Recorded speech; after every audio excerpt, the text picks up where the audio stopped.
andaban con él. Dijo entonces Jesús a los 12, ¿queréis acaso iros también vosotros? Respondió Simón Pedro, Señor, ¿a quién iremos?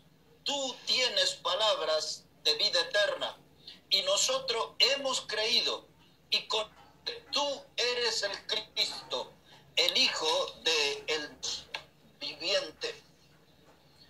Aquí, hermano, podemos ver a algunos discípulos en retirada, y otros discípulos estaban siendo tentados a transformarse en desertores, es decir, en gente que se alejaba de la fe, de gente, hermanos, que abandonaban la fe o traicionaban la fe.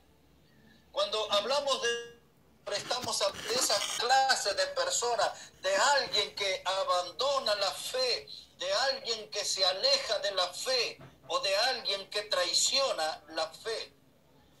Una de las razones por las cuales los discípulos, muchos dice, no querían andar con Jesús, era por su estilo de predicación. Porque si usted da una mirada ahí en el capítulo 6 y en el verso 60, dice la palabra de Dios ahí, Juan 6:60, al oírla, muchos de sus discípulos dijeron, dura es esta palabra, ¿quién la puede oír? Es decir, que había algunos que se alejaban, abandonaban la fe, porque no les gustaba el estilo de predicación del Señor ese. Y del mismo modo, hoy mucha gente abandona las iglesias, porque no le gusta la predicación fuerte, no le gusta la predicación confrontativa. Y la razón que no quieren esa clase de predicación, porque no están dispuestos a corregir sus caminos, no están dispuestos a cambiar sus vidas. Y entonces prefieren alejarse echando pestes sobre el predicador. Aquellos que predicamos, de algún modo es de consuelo este pasaje, porque cuando la gente ya no quiere escucharnos, bueno, el mismo Señor Jesucristo no quisieron escucharlo, ya no querían oír, se quejaban, decían, dura es esta palabra, ¿por qué nos predica tan fuerte? ¿Por qué nos de tal manera nuestra incredulidad, nuestro pecado? Ahora, mis hermanos, la Biblia nos enseña a nosotros que tenemos que comportarnos como soldados. La Biblia, cuando se dirige a los creyentes, una de las formas en que lo hace es como si fueran soldados. Podemos recordar cuando Pablo le escribió a Timoteo en la segunda carta, el capítulo 2 y versículo 3, Pablo le dijo, tú pues sufre penalidades como soldado de Jesucristo. Así que una de las características de un soldado, de un cristiano, es que debe ser persona fuerte, una persona resistente, debe ser alguien capacitado para sufrir penalidades. La vida cristiana, mis hermanos, no es para los cristianos de azúcar. La vida cristiana no es para los cristianos de manteca que se derriten bajo el sol. La vida cristiana no es para los cristianos de algodón. La vida cristiana es para el cristiano que vive la conducta, la disciplina de un soldado. Un cristiano, mis hermanos, corre riesgo de volverse un desertor. Y vamos a explicar esa palabra para poder comprender el mensaje en el que queremos ingresar. La palabra desertor se refiere a alguien que abandona una obligación o la causa que defiende. En nuestro caso, nuestra causa es el Evangelio. Nuestra causa es Cristo. Y si nosotros dejamos de recorrer el camino del Evangelio, si nosotros nos alejamos de la persona de Cristo, nos transformamos en desertores. Cuando el diccionario habla acerca de un desertor, se refiere a la acción de dejar de lado sus ideales o sus creencias. En otras palabras, un desertor es una persona que deja de lado aquello que cree, deja de lado los principios, los valores de la fe, los deja a un costado y se desvía del camino. Un desertor en el mundo es alguien que da la espalda a su bandera. Es una persona que abandona su puesto, que abandona su deber. Y el desertor muchas veces se pasa a filas del enemigo. Y es esto lo que a veces vemos en la vida de muchos cristianos. A veces los vemos en la iglesia muy entusiasmados, con mucho fervor. Cristianos que estaban militando firmes en la fe.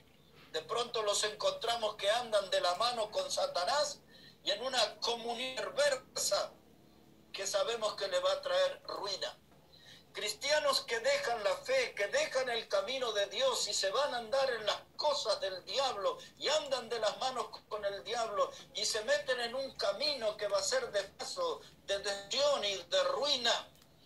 Que al lado de Satanás nunca van a encontrar ninguna clase de bendición.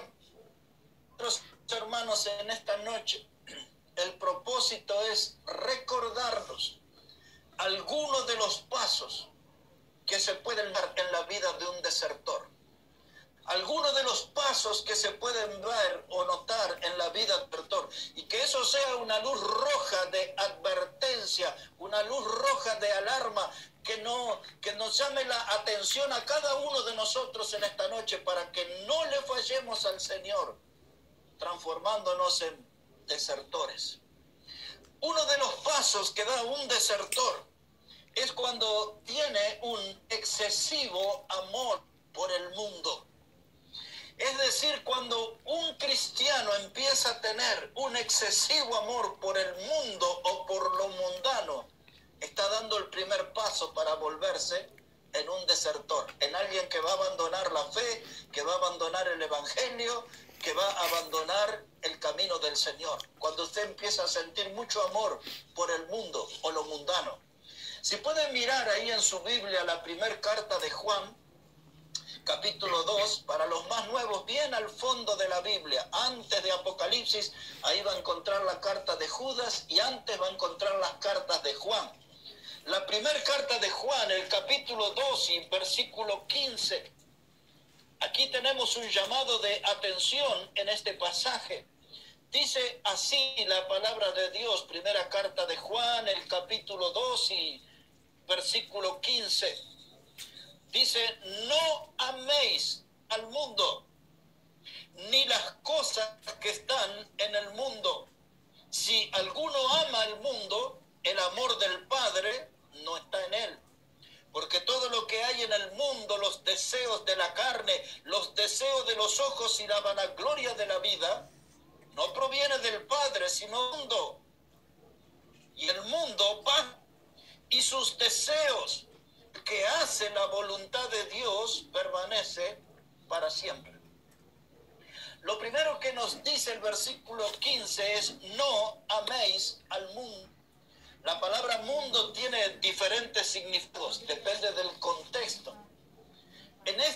A veces la Biblia se refiere a mundo como a la creación, al universo. A veces, depende del contexto, la Biblia se refiere al mundo como al universo. Otras veces la Biblia se refiere al mundo como personas. Por ejemplo, cuando en Juan 3, verso 16 dice, de tal manera amó Dios al mundo, ahí se está refiriendo a personas. Pero aquí cuando Juan dice, no améis al mundo, no se refiere al universo, ni tampoco se refiere a personas, sino que él está hablando de la filosofía del mundo. Es decir, que el estilo de vida del mundo. Él está hablando de la corriente del mundo. Ahí voy otra vez. Cuando Juan está hablando aquí de la palabra mundo en este texto, está hablando de la filosofía del mundo, del estilo del mundo, de lo que la Biblia llama la corriente de este mundo. Es eso lo que nosotros no tenemos que amar. No tenemos que permitir que los caminos del mundo se filtren en nuestra alma. Déjeme repetir eso. No podemos permitir que los caminos del mundo se filtren en nuestra alma, porque la mundanalidad va a hacer estragos en nuestra vida espiritual. La mundanalidad va a destrozar nuestra comunión con Dios. Por eso no puedo amar ese estilo del mundo, no puedo practicar el estilo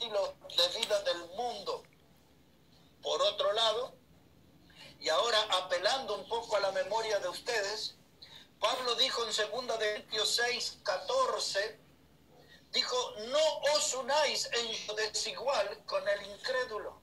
El incrédulo es una persona mundana. El incrédulo es una persona que todavía no conoce a Cristo como el Salvador. Y si yo hago una alianza con Él, eso me va a dañar, me va a afectar. Dice la Biblia, tome distancia, no de la persona, sino del estilo de vida. Necesito explicar eso otra vez, hermanos, para que no haya confusión. Cuando la Biblia dice no unirme en yugo de el incrédulo, no está hablando de dejar de saludar o dejar de hablar con un incrédulo, sino que está hablando de no adoptar sus modales sanos a mi vida. El Señor Jesucristo dijo claramente, por ejemplo, no es necesario que usted lo busque, yo solamente se lo voy a leer para usted y puede tomar nota si quiere. Dice el Señor Jesucristo, dijo en el Evangelio de Juan, capítulo 17 y versículo 14 y 15, las siguientes palabras. Juan 17, verso 14, dijo Jesús, yo les he dado tu palabra y el mundo los aborreció, porque no son del mundo, como tampoco yo soy del mundo. No ruego que lo quites del mundo, sino que los guardes del mal. No son del mundo, como tampoco yo soy del mundo. Ahí está el Señor Jesucristo en esta oración intercesora que le llamamos nosotros. Él está pidiendo por nosotros y está diciéndonos que el mundo nos aborrece a nosotros como cristianos, porque nosotros no somos del mundo. No sé si han leído, el viernes que pasó algo mencioné, pero en la semana se dieron más donde en China han cerrado las iglesias. La semana que pasó yo les conté que ponían cámaras, vigilaban los cultos, ahora han cerrado la mayoría de las iglesias.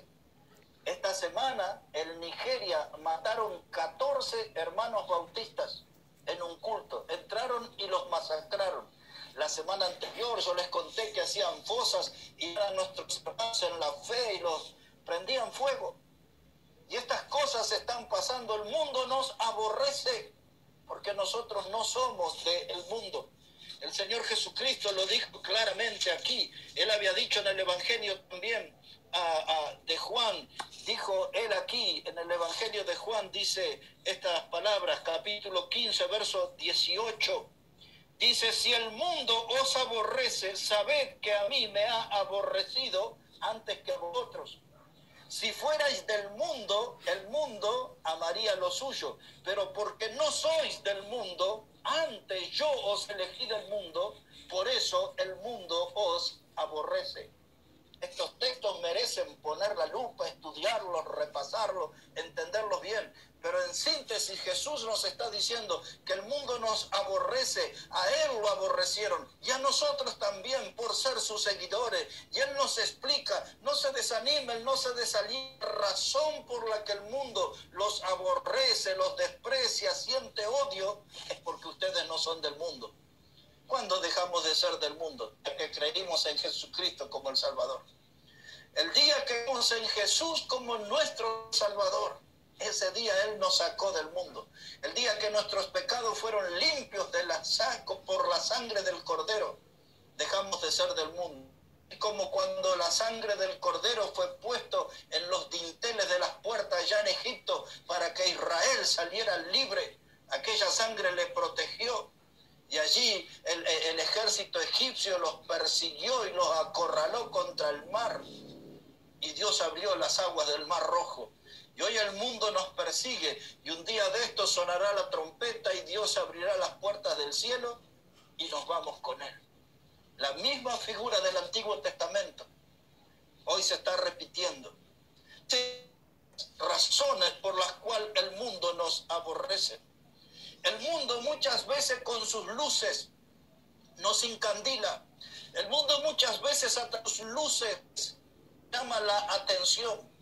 El mundo tiene un poderoso imán que atrae a los cristianos, los aleja de la iglesia, los aleja del camino del Señor. El mundo a través de sus modas trata de alejarnos de las cosas del Señor. Y dice aquí el Señor que el mundo tiene un gran poder de seducción. Nos seduce, nos atrapan muchas cosas.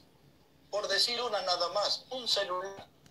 Uno ve a los cristianos caer en esa trampa del celular por horas y horas ahí atrapado en esa red, en esa telaraña donde el diablo trabaja en gran manera. Dice la Biblia, no améis ni las cosas que están en el mundo. El mundo tiene un gran poder para seducirnos, para atraernos. El mundo muchas veces es como un pulpo. ¿Vio el pulpo que tiene muchos brazos que se llaman tentáculos? Y a veces el mundo nos atrapa con sus tentáculos para después destrozar nuestra vida, despedazar nuestra vida. Porque cuando un cristiano cae en la trampa de la mundanalidad, el cristiano va a ser dañado. Por eso el consejo de la Biblia es: no améis el mundo. Otra vez, no ame la filosofía del mundo, no ame el estilo de vida del mundo, no siga la corriente de este mundo. Ahí si todavía está en Primera de Juan, por favor, si puede mirar capítulo 5, verso 19. Primera de Juan, el capítulo 5 y el verso 19. Dice la palabra de Dios así, hermano. Dice, sabemos que somos de Dios y el mundo entero está bajo el maligno. Ahora, la Biblia aquí da un mensaje muy contundente. Dice que el mundo entero está bajo el maligno. Aquellos que estudian el idioma griego, como fue escrito este pasaje, la lengua original, dice que esa expresión que dice que el mundo está bajo el maligno es la figura de una mamá que está con su bebé, arrullándolo ahí en sus brazos, que lo tiene en su regazo, brindándole cariños y brindándole mimos. Y así es lo que el diablo muchas veces quiere tratar a los cristianos. Quiere seducirlos, quiere mimarlos, quiere que ellos sientan buenas sensaciones. Pero la Biblia dice, no caigan en esa trampa porque el mundo está bajo el maligno. Detrás de las actividades mundanas, el diablo está trabajando en gran manera. No se deje seducir, no se deje atrapar. Y para aquellos que toman nota y pueden recordar cuando en Santiago, el capítulo 4 y en el versículo 4, dice claramente la Biblia allí que la amistad con el mundo es enemistad con Dios. En otras palabras, cuando yo entro en ese coqueteo, en un romance con el mundo, entonces ese paso hacia la mundanalidad me produce una enemistad con Dios. Es algo que Dios desaprueba. Así que, hermanos, cuando yo caigo en la trampa de lo mundano, de lo que es el estilo de vida del mundo, ahí estoy un paso para transformarme en un desertor de la fe. Cuando un cristiano va rumbo al mundo, empieza a desertar de la fe. Ahora esto, tengo mucho para decir, pero ya necesito pasar al segundo punto. Pero quiero usar una figura que se me viene en mente. Cuando usted lee en Génesis el capítulo 13 y lee acerca de Lot, el sobrino de Abraham, dice allí la palabra de Dios que como tenían tantos ganados y tantos siervos, y se mezclaba el ganado y se peleaban los siervos, y entonces Abraham decidió ir por un lado y Lot por otro. Y dice la Biblia que Lot fue poniendo sus tiendas hasta Sodoma. Es decir, que Lot se fue acercando a la capital de la perversión, del pecado de aquellos tiempos. Fue poniendo sus tiendas lentamente, día a día, iba acercándose al pecado. Sodoma con sus luces, con su poderoso imán lo seducía y lo metió a Lot allí. Y aquel que tenía todo, usted sabe que salió con lo puesto y con la ayuda de los ángeles. No pudo llevarse nada de Sodoma.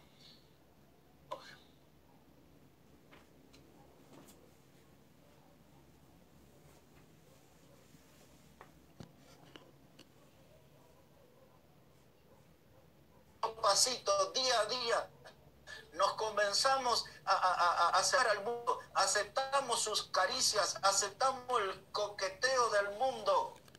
Y cuando queremos reaccionar, ya estamos atrapados en sus tentáculos.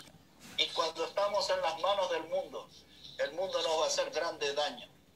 Un desertor de la fe, su paso es cuando vas a acercarse al mundo. Nunca haga eso. Segundo paso en la búsqueda de un desertor, precisamente es cuando busca satisfacer los deseos de su carne.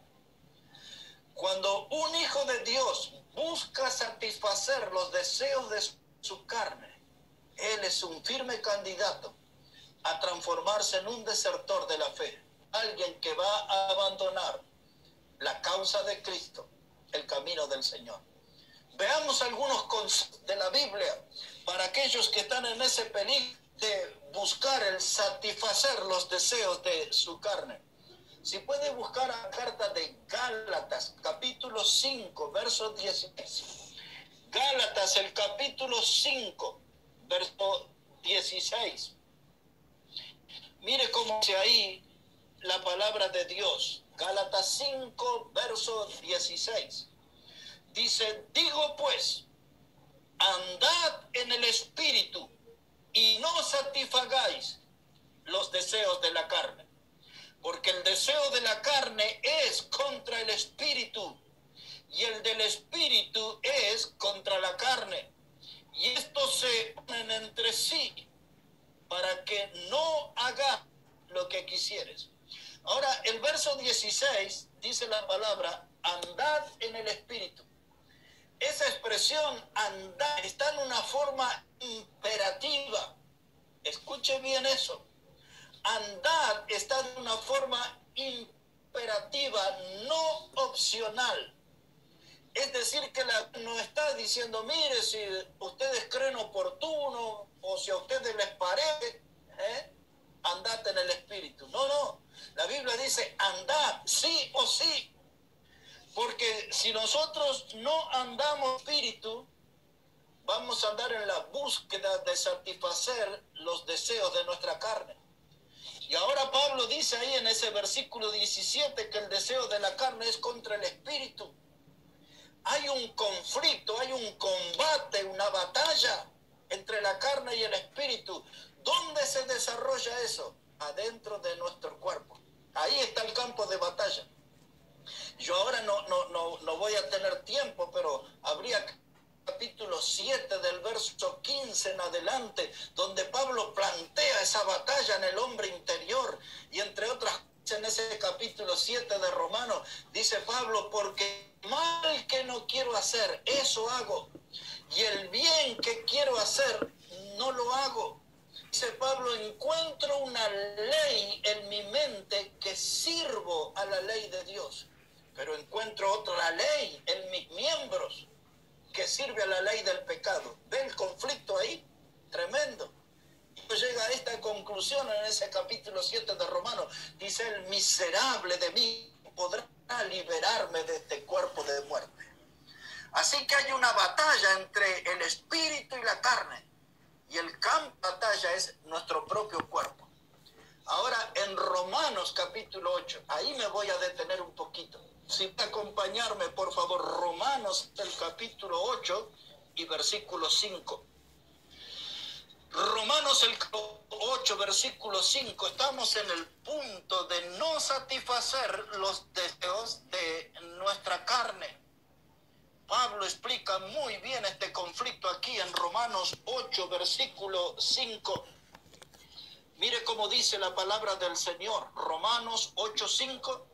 Porque los que son de la carne piensan en las cosas de la carne, pero los que son del Espíritu, en las cosas del Espíritu.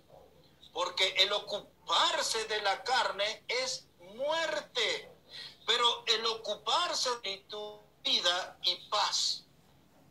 Por cuanto la mente carnal es enemistad a Dios, no se sujeta a la ley de Dios ni tampoco. Y los que viven según Dios. ¿Por qué no puedo yo satisfacer los deseos de mi carne? Porque dice la Biblia claramente, no puedo agradar a Dios. A través de la carne agradar a Dios. Dice aquí en el 5 que la persona que piensa en las cosas de la carne, estas de las del espíritu. Versículo 6, ocuparse de la carne es muerte. Es de que cuando yo quiero satisfacer los deseos de mi carne, me mete en un camino de muerte, y eso generalmente es así, una muerte espiritual, y me pone en serio riesgo de una muerte física.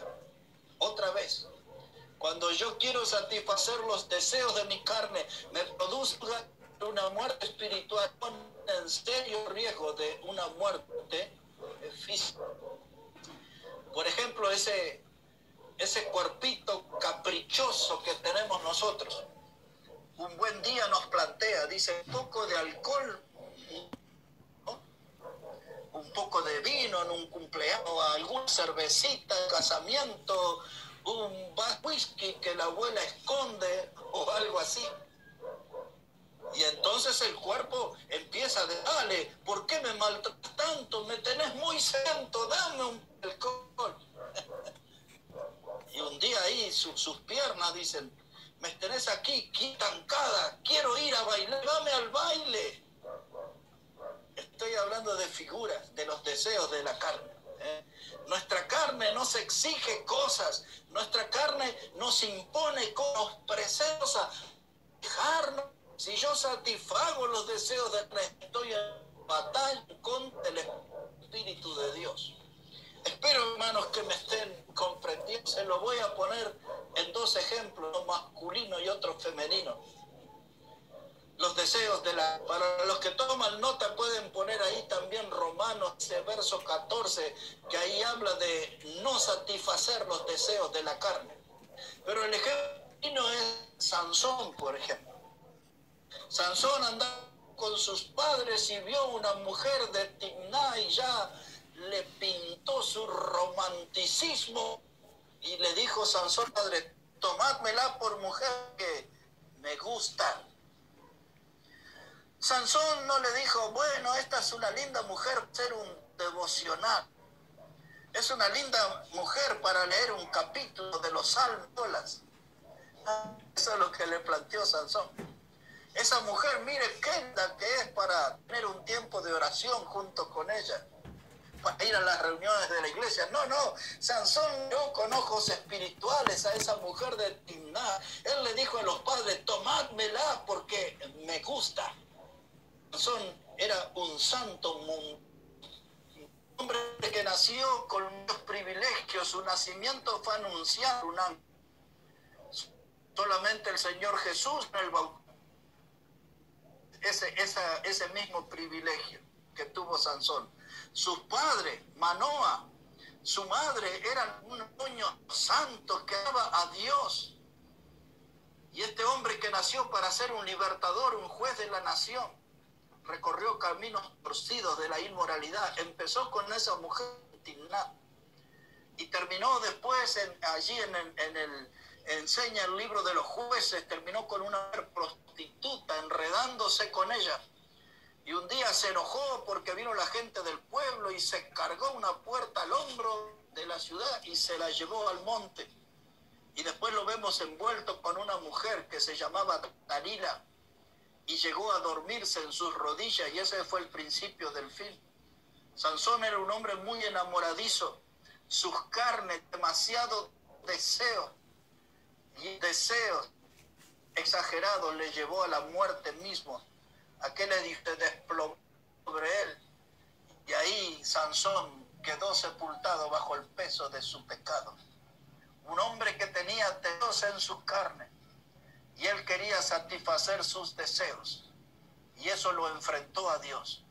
El principio bíblico es claro y contundente: no satisfagáis los de su carne.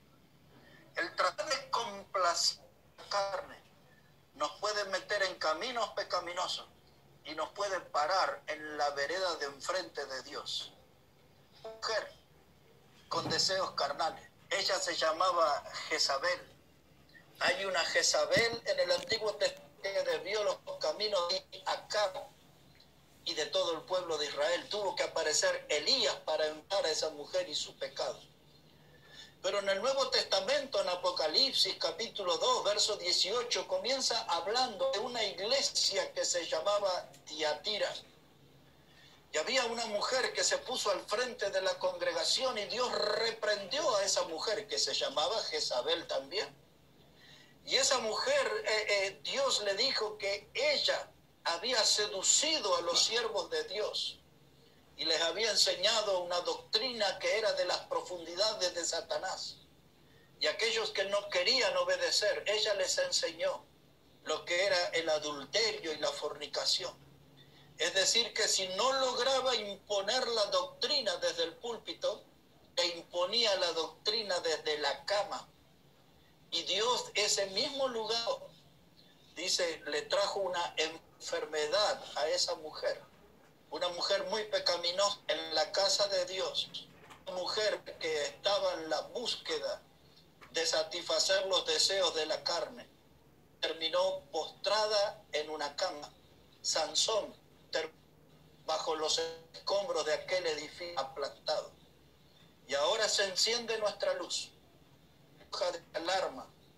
Y Dios nos dice, no satisfagáis los deseos de la carne. Que anda en esa búsqueda va a tener una lucha en contra del Espíritu Santo. Así que cuando alguien anda en la búsqueda de los placeres terrenales, esa persona ya dio pasos para ser un desertor. Palabras, esa persona dio pasos para dar el camino del Señor, el camino de la fe. Primer paso para ser un desertor, antiguo amor por lo mundano. Segundo paso para ser un desertor de la fe es andar en la búsqueda de satisfacer los deseos de carne. Tercer paso, número 3, para ser un desertor es andar en la búsqueda de los en la tierra. Un hombre o una mujer que andan en esa búsqueda de hacer tesoros en la se van a transformar en desertores de la fe.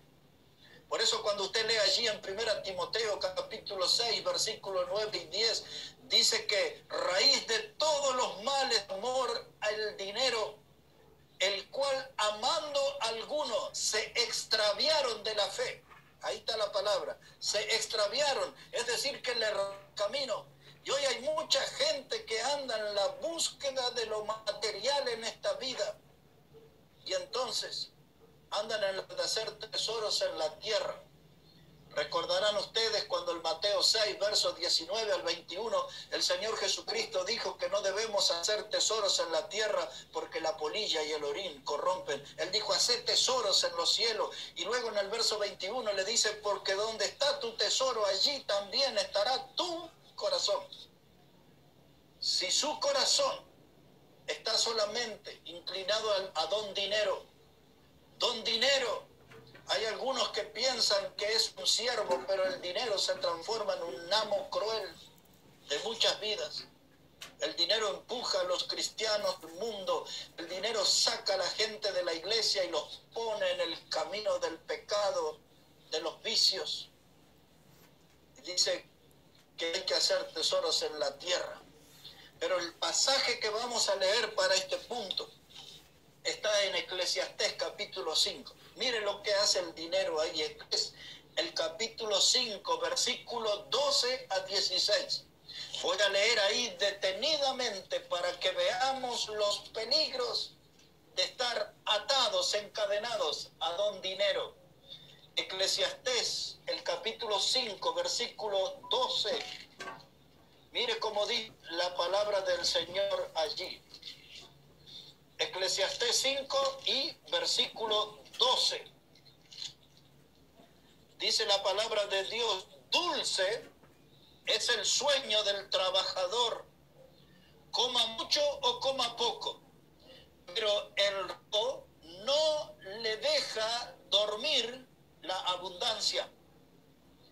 Un mal doloroso que he visto debajo del sol, las riquezas guardadas por sus dueños para su mal, las cuales se pierden en malas ocupaciones. A los hijos que engendraron, nada queda en la mano. Como salió del vientre de desnudo, así vuelve, yéndose tal como vino. Nada tiene de su trabajo para llevar en su mano. Este también es el mal, que como vino, así haya de volver. ¿Y qué le aprovechó trabajar en vano? Ahí está gente que trabaja y trabaja y trabaja porque quiere dinero. Tiene el símbolo de peso grabado en sus ojos. Y tú no puedes ver. Cuando ganó mucho dinero, dormir porque de noche dice, y si entra un ladrón y roba todo mi dinero y me quedo sin nada. Mire, si tiene la plata en el banco y entran a robar el banco, usted no puede cobrar lo que tiene guardado. Los que dicen, vamos a guardar el dinero en el colchón. Y tienen mucho dinero en el colchón. Y hasta algunos van y lo cuentan días pensando que se va a multiplicar el dinero en el colchón. El dinero enferma mucha gente, muchas mentes. Dice aquí la palabra de Dios en Eclesiastés, en este capítulo 5, mis hermanos. Dice la palabra que el que ama el dinero no se sacia de dinero. Si usted entra a amar la plata, va a querer plata y plata y plata y plata y plata. En estos últimos 100 años, la familia más rica del mundo es de apellido Rockefeller. Uno murió hace poco con casi 100 años. Pero uno de ellos, David Rockefeller, ya era un hombre anciano y un periodista le hizo un reportaje. El periodista le preguntó cuál era la principal meta en su vida. Rockefeller le contestó así: tener $1 más. Esa era la principal meta en su vida, tener $1 más. El hombre más millonario de esta tierra tenía como meta principal $1 más, $1 más. Gente, hermanos, que tiene esa manera de pensar. Hay gente, hermanos, que son como dice aquí la palabra de Dios. Dice que al rico el dinero no lo deja dormir. Dice que aquí, hermanos, las personas como salieron del vientre de su madre, así volverán. Y hermanos, ese mismo principio el apóstol Pablo le enseñó a Timoteo, que a la hora de ser un Timoteo tiene que tener en cuenta. Pablo le habló en el capítulo 6 de la primera carta, versículos 6 al 8, le dice cosas así al pastor. Le dijo que iba a haber algunas personas que iban a usar la piedad como fuente de ganancia. Evite, le dijo. Pablo le dijo que va a haber predicadores, va a haber pastores que van a estar en la obra de Dios por dinero. A eso evítalos, no te juntes, escapa de esa clase de gente. Gente que usa el evangelio para enriquecerse, usan la piedad como fuente de ganancia a los tales. Y luego Pablo le da este consejo a Timoteo, dice, nada hemos traído a este mundo y sin duda nada sacaremos. Así como vamos peladitos y llorando, quizás nos vamos a ir peladitos y llorando de este mundo. Nadie sacaremos de él. Un comentario aquí. Uno de los grandes conquistadores de este mundo se llamó Alejandro Magno. Muchas de él en los mensajes. La profecía de Daniel en el capítulo 2, porque él fue el líder del imperio griego. Este hombre al poder mundial, al trono mundial con 22 años y murió con 33 al cuerpo. Este hombre conquistó el mundo. Él murió alcohólico, pero hay algunos sectores que dicen que murió porque ya no le quedaba más nada por conquistar. Y por eso se murió aburrido. Pero lo cierto es que Alejandro Magno las cosas una vez. Cuando yo muera, quiero que mi féretro sea llevado al cementerio por médicos que pongan el féretro con su cuerpo en el hombre me tore y así me lleve al cementerio. La segunda cosa que él fue escrita en un documento, él dijo, todas las joyas que yo conquisté en las batallas, yo me muera de ser esparcidas por toda la tierra. Y la tercera cosa que él dejó en un documento es que cuando yo muera, quiero que mis manos salgan una por cada lado del féretro, y vayan colgando, ¿no? Bueno, alguien le preguntó a él, Alejandro, ¿qué significa todo esto? Y entonces Alejandro Magno dijo, mire, yo quiero que mi féretro, mi cuerpo, lo lleven los médicos al cementerio para demostrar que la ciencia junta no podrá resucitarme. Él dijo, yo quiero que todas las joyas que gané en las batallas sean esparcidas por la tierra, porque esas joyas son de esta vida, son de este mundo, no son para la eternidad.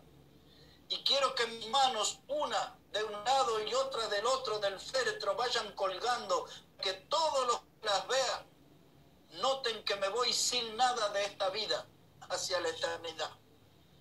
En otras palabras, lo que él dijo es lo que Pablo le dijo a Timoteo: nada ha ido a este mundo y sin duda nada sacaremos de él. Gente, hermano, que arma grandes conflictos por el dinero.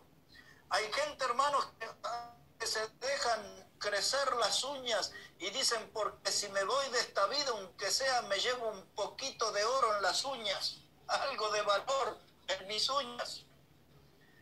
Vamos a sacar de esta vida. Estar tan obsesionado con las riquezas materiales y temporales, porque cuando trampa del materialismo, usted se va a transformar en un desertor de la fe. Va a abandonar la causa de Cristo, va a dejar del Evangelio. El amor por el dinero, por lo material, va a enfriar su corazón, va a apagar la fe, va a congelar su alma. Hay que dejar de andar en la búsqueda de tantas cosas materiales, vamos a servir más a nuestro Salvador. Porque ¿sabe qué, hermano? Si usted pretende llevarse de esta vida a la otra, usted de algún modo es un sueldo. Y quiero decirle esto, para los que son del campo principalmente van a entender. El panal robado, hermanos, da llanto en lugar de miel. Un panal robado da llanto en lugar de miel.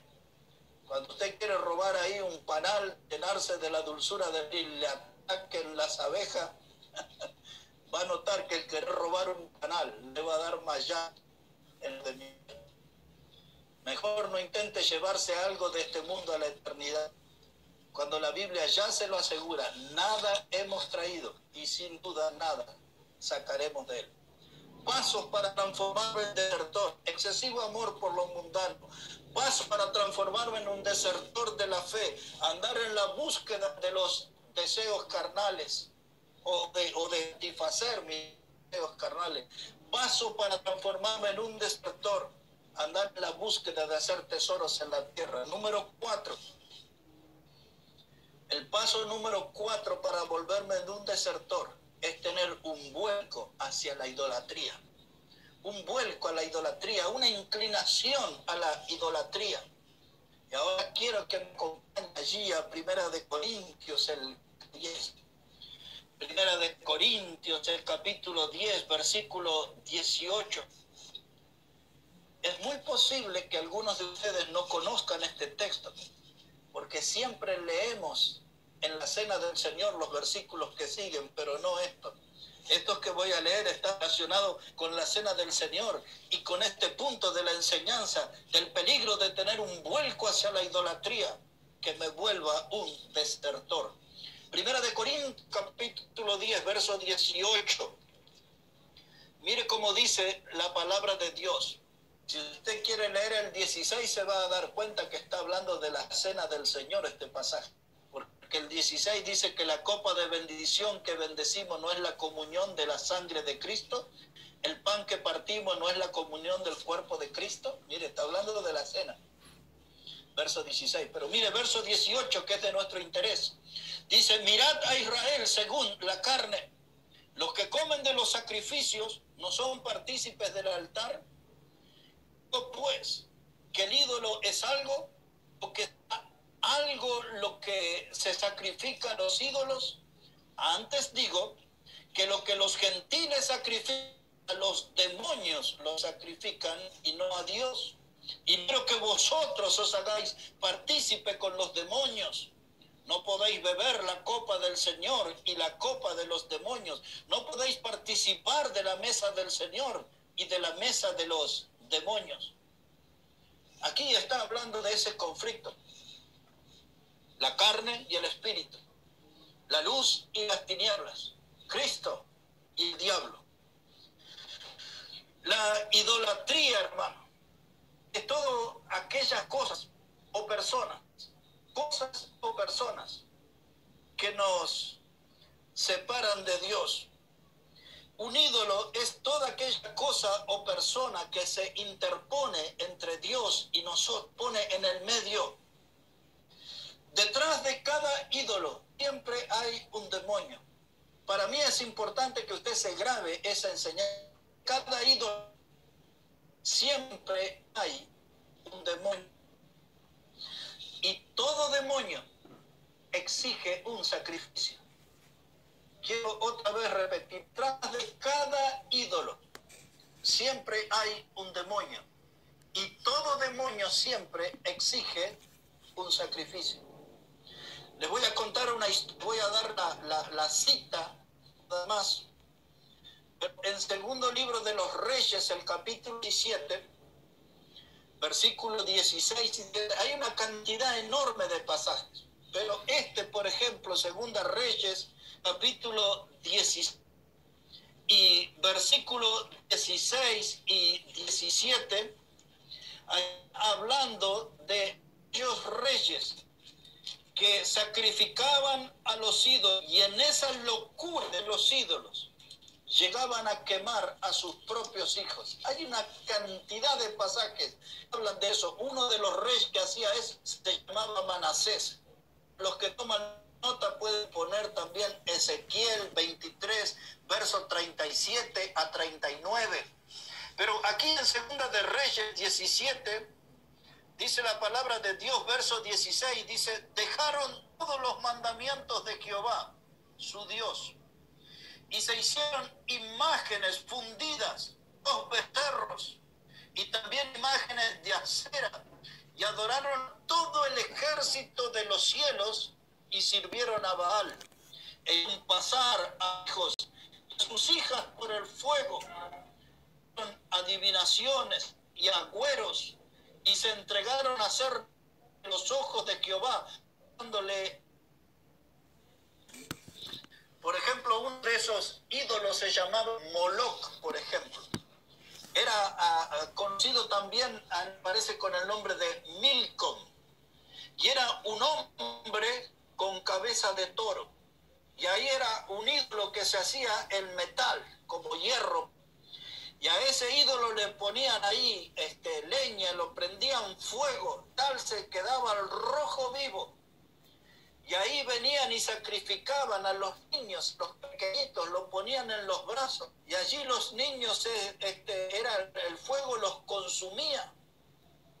Y entonces, como en ese tiempo hacia la muerte, los niños gritaban y lloraban. Y entonces lo que tenían por costumbre era tocar un tambor para de algún modo apagar el grito de los niños que se estaban muriendo. Por eso ese lugar era conocido como el Valle del Tambor también. Y allí estaba el pueblo rendido a la idolatría. En esas clases de culto que hacía la nación de Israel, se llamaba el culto en los lugares altos, o los sacrificios en los lugares altos. El profeta Isaías, Ezequiel, Jeremías, todos predicaron contra ese sistema de culto. Y decían ellos así, dice: bajo los árboles frondosos, allí el pueblo se entregaba a la fornicación y al adulterio.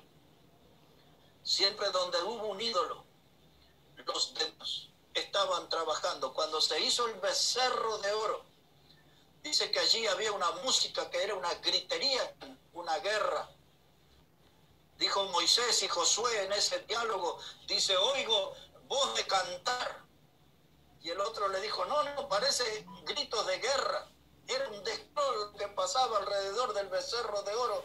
Y la gente dice que él cantó para beber, para comer y jugar. La palabra jugar es tener sexo. Y cuando Dios vio todo ese aval de pecado, ese festival de pecado, aquel día murieron 3.000 personas allí.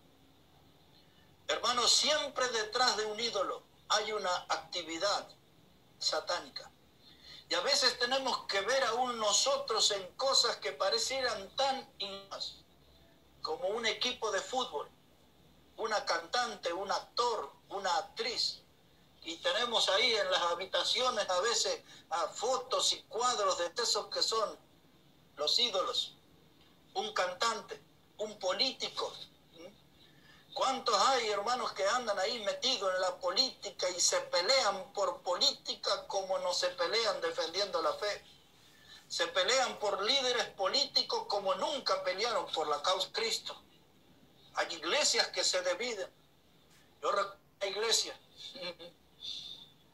en la provincia de Jujuy, 2 años. Los hermanos los domingos, cuando había fútbol y jugaba River y Boca, después de pelearse, hermano, hasta se iban a las manos los hermanos. Dejaban de ser cristianos y se volvían boxeadores por un rato. River y los de Boca.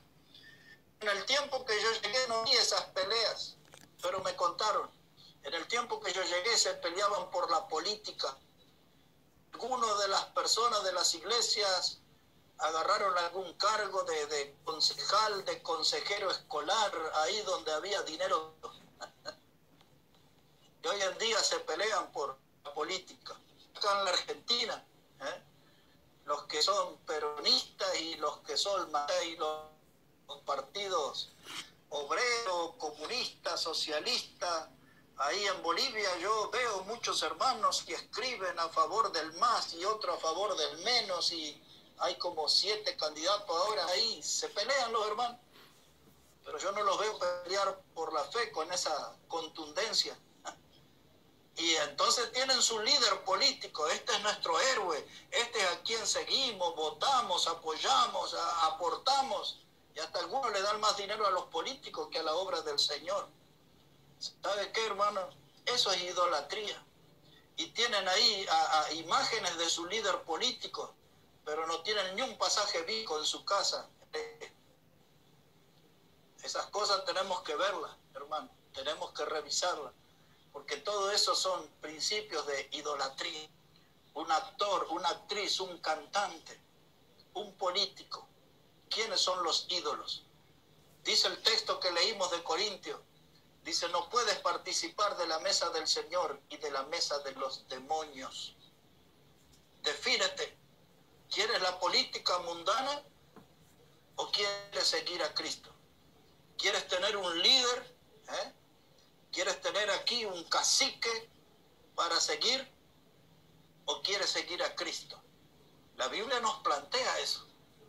Y la Biblia exige una definición.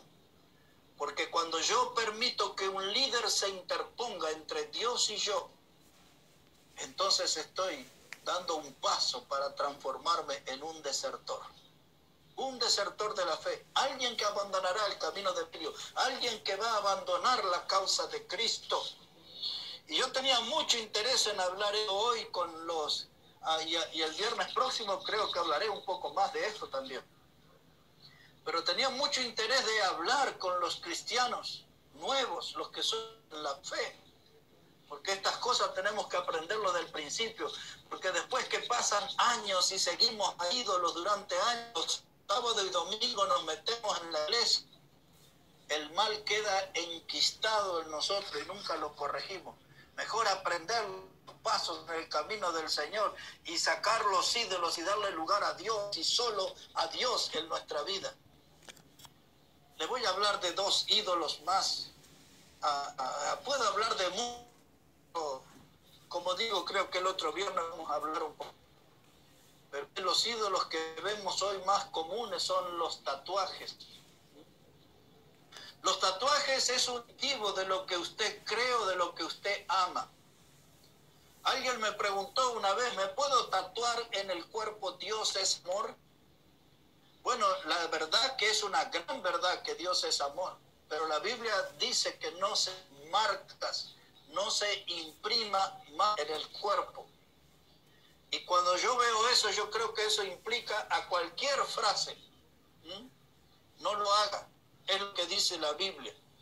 Hoy a eso le llaman los tatú, los tatú. Y hay gente que gana mucho dinero con eso y tienen ahí sus cosas eléctricas para marcar y hacer figuras. Y más allá que eso produce algunos serios problemas de algunos. Esos tatuajes que se hacen, algunos se tatúan el nombre de una novia o de la esposa y después resulta que cambian de novia o dejan a la esposa y no saben porque eso no se borra. Entonces ahora han inventado una forma de rematar. Bueno, pero ¿usted quiere un ídolo o usted quiere a Dios? Los tatuajes son una forma de idolatría, porque los tatuajes es la marca que usted va a tener en su cuerpo de lo que usted ama, de lo que usted le da un valor. Pero sin embargo, la marca que nos debe gustar a nosotros como cristianos es la que dice Efesios 1:13, que cuando creímos en el Evangelio de nuestra salvación, fuimos sellados con el Espíritu Santo de la promesa.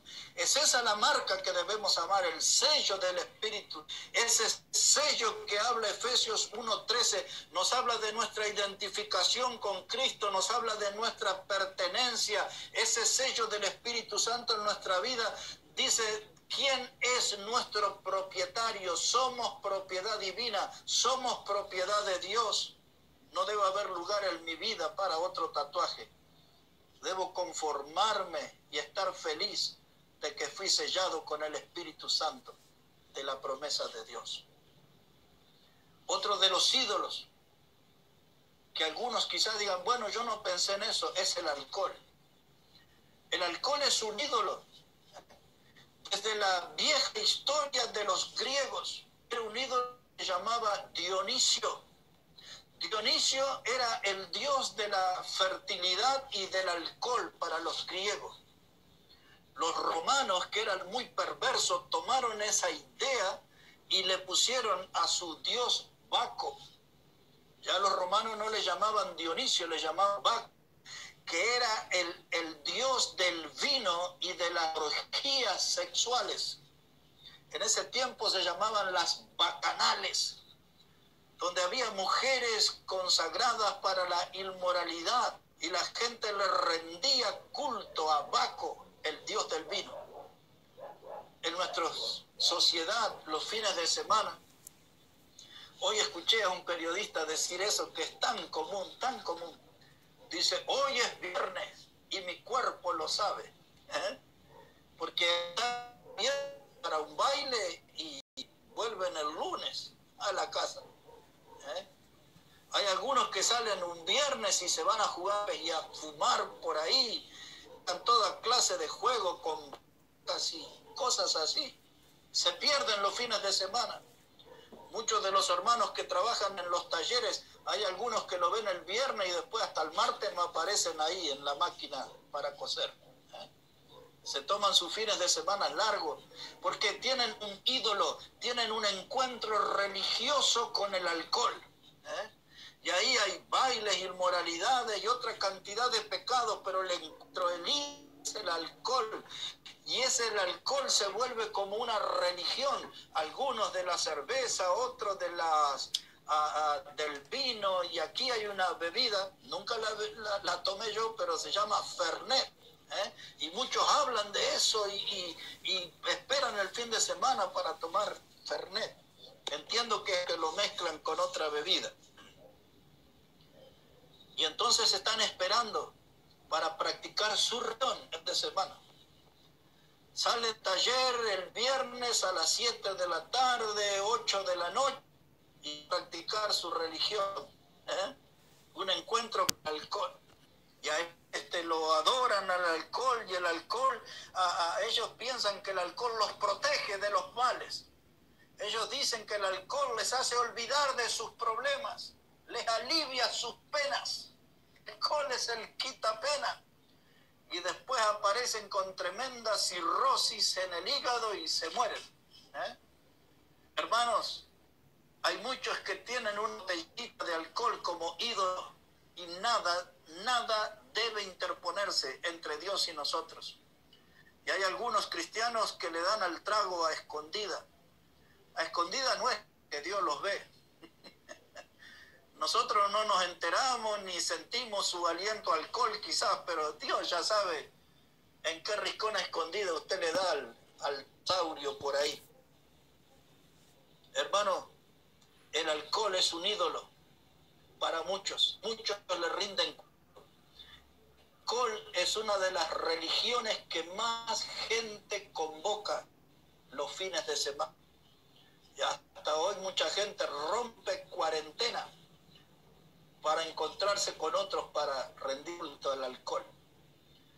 Busque un momento ahí en Primera de Juan, otra vez, ya vamos en la parte final de nuestro mensaje, hermano. Sí, ya vamos a ir terminando, hay mucho todavía, pero si busca en Primera de Juan, capítulo 5, hace unos minutos leímos el verso 19, pero quiero que leamos Juan 5, verso 21, Juan 5, verso 21. Dice la palabra de Dios: hijitos, guardaos de los ídolos. Amén. Mire, este pasaje me saca la presión del campo. En el campo dicen: a buen entendedor, pocas palabras. Buen entendedor, pocas palabras. Lo que dice Juan: hijitos, guardaos de los ídolos. Todo lo que dice. Amén, que así sea, dice. Muestra ese pasaje, hermano, la peligrosidad de un ídolo en nuestra vida. El ídolo, hermano, con presencia arruina nuestra comunión con Dios. Un ídolo es algo que nos aleja del servicio a Dios. El ídolo es algo que mancha nuestra vida de santidad. El ídolo es algo que perjudica nuestra vida de obediencia al Señor. El ídolo es un gran tropiezo en la vida de un cristiano. Dice Juan: guardaos de los ídolos. Amén. Y ahora, 2 puntos, pero todo de memoria, decir, para ser breve. Así que deme la atención y 5 o 6 minutos y terminamos. Mire. Punto número 5. Un paso para ser un desertor es el abandono de la oración y la Biblia. Primero, hemos dicho, hermano, que el primer paso para ser un desertor es un excesivo amor por lo mundano. Segundo paso, estar en la búsqueda de satisfacer los deseos de carne. Tercer paso para ser un desertor es andar haciendo tesoro en la tierra. Cuarto paso para ser un desertor es tener un vuelco hacia la idolatría. Quinto paso para ser un desertor: abandonar la oración y la Biblia. La Biblia nos enseña, hermanos, que nosotros tenemos que orar. Dice la palabra de Dios así en Colosenses, el capítulo 4 y el versículo, Colosenses 4 y el versículo 2. Dice la Biblia: perseverad en la oración, velando en ella con acción de gracia. Esa expresión, perseverad en la oración, quiere decir, está siempre en oración. Como dice 1 Tesalonicenses 5:23, orad sin cesar, siempre mantener una actitud de oración. Aquí es ser constante, ser insistente, no abandonar. Dice: perseverad en la oración. Cuando yo orar a Dios en mi vida, empiezo a dar los pasos de un desertor. Cuando yo dejo de orar en mi vida, empiezo a dar un paso que me va a hacer abandonar el camino de la fe. Y el leer la Biblia, tome nota allí y escuche lo que Pablo le dijo a Timoteo en la primera carta, el capítulo 4 y el versículo 13. Pablo le dijo estas palabras a Timoteo.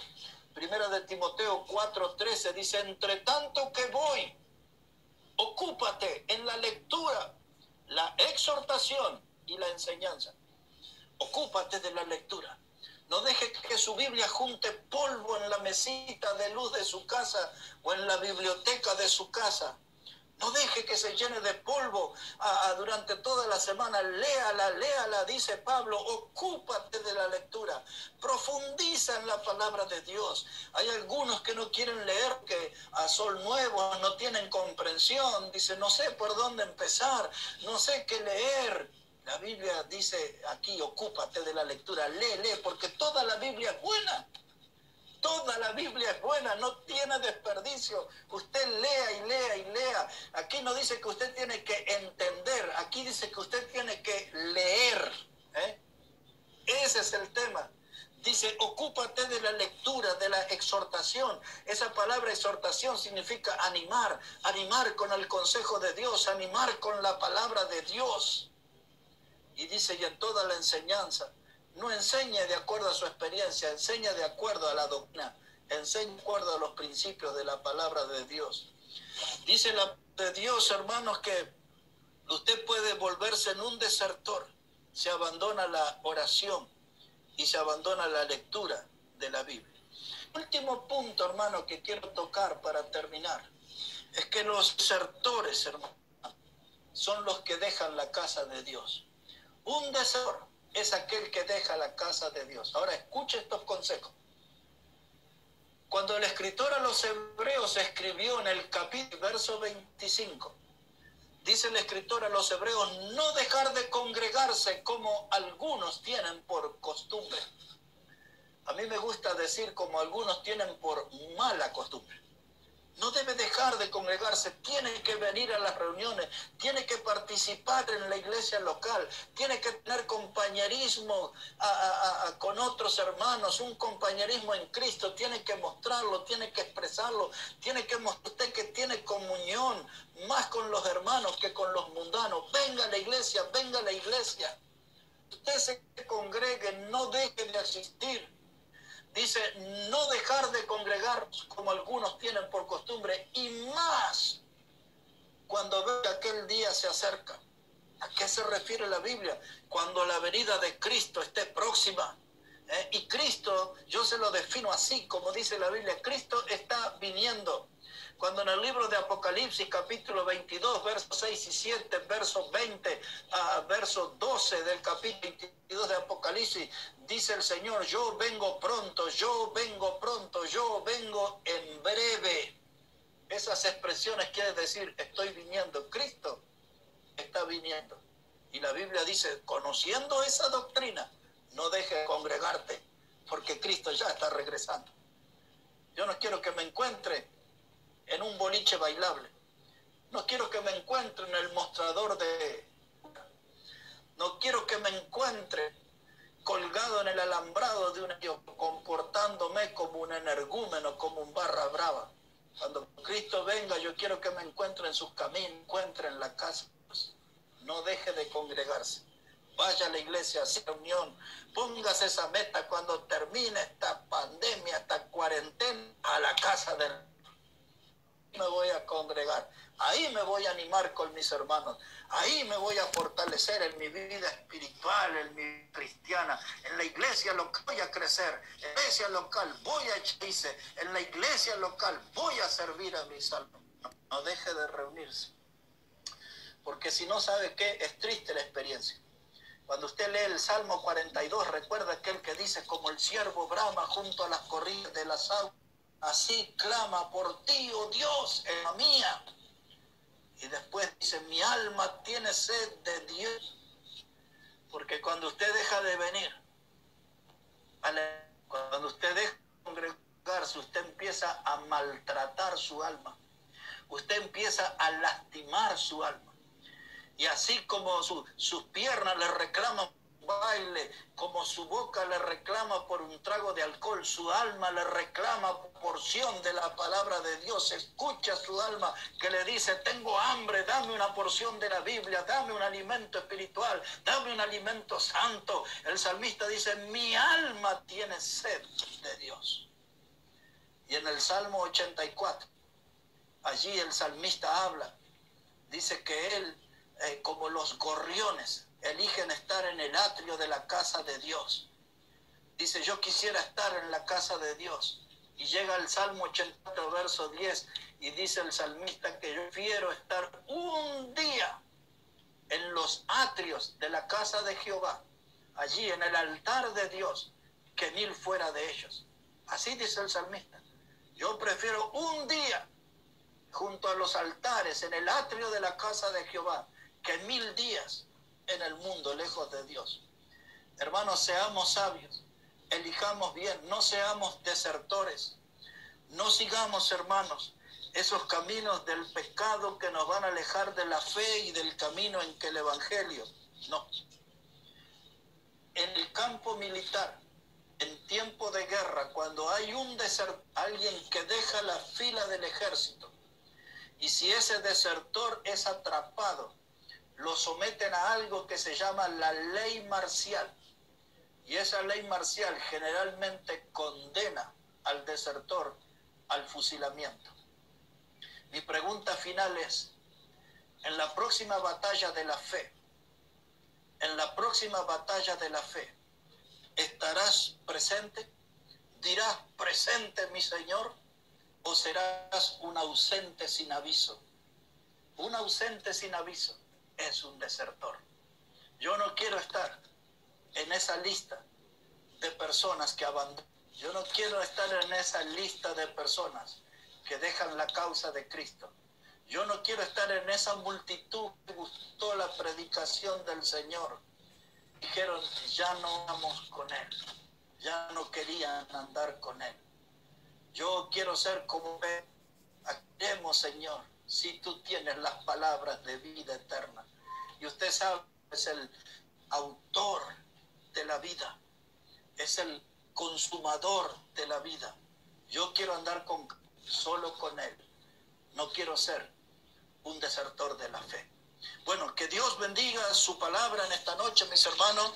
Bendiga sus vidas. Y dejo ahí al hermano Omar en esta parte. Si está ahí, escuchándome, hermano.